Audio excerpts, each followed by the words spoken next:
Hi everyone, I'm back. I want to share some very good news that happened to me and my husband yesterday.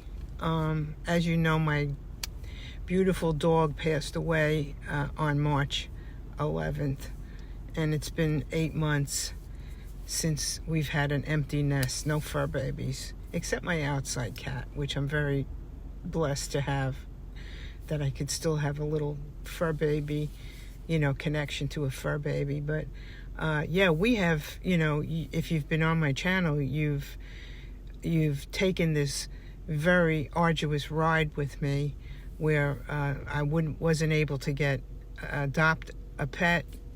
I hit a lot of brick walls because they were telling me I was too old, that I was going to they were going to outlive me, and it was really hard for me to feel that kind of discrimination, and then when the opportunity came to actually adopt a dog or whatever, it just didn't feel right. I wasn't able to act on it, and I think God was just saying it's not time yet, When you're grieving and you want to replace that love, you have to deal with that. You have to cope with that until God tells you it's time, because it's all over the scriptures about women that wanted babies, and God said he would give it to them, but in God's time, and they didn't want to wait, so they went ahead and did something. And then, you invite trouble when you do that,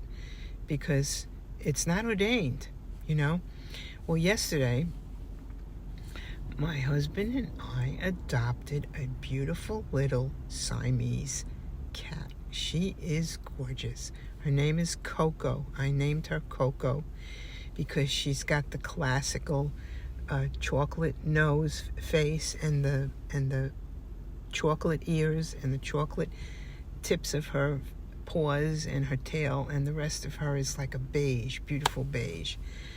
How loving and sweet this little cat is. I'll give you the little backstory on her. She went to the shelter with kittens, and so they had her in the shelter feeding her kittens, and then when she was done with those kittens, feeding them, they actually gave her another litter of kittens that were abandoned, and she very gracefully took those kittens and continued to feed. And they monitored her, made sure that, her milk stayed flowing. And I believe it was a lot of stress to feed 2 litters back to back like that. They estimate her to be about 1.5 to 2 years old, but she's very small, very petite. And then right after she, they weaned those, she was a surrogate mom to those kittens, and they weaned the kittens from her. They spayed her. So she went under a lot of stress, feeding 2 litters and then being spayed. And she traveled from the shelter to the PetSmart, where I got her from. And she made that transition really, really very well. And then we picked her up yesterday, and she's just like a joy, a complete joy. She's made the transition already. I had her. I thought I was going to crate her, to make sure that she used the litter box and all of that. But she did everything right, and then I let her out and kept her in one room, and we spent like maybe 10 hours just in the one room, and she always went to the doors that were closed. So she did want to venture into the other rooms. So last night I did let her into the bedroom. She didn't do anything. She didn't scratch anything. She was just like a gift, this cat. And now we've opened up all the doors, and she has the run of the house already.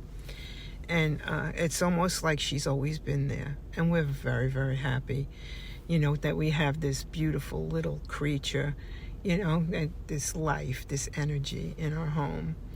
So we're very, very blessed and thankful to God that he finally allowed us, to bring an animal to love and take care of. So I'm going to share some pictures of her with you right now. But I'll be back soon. Shalom.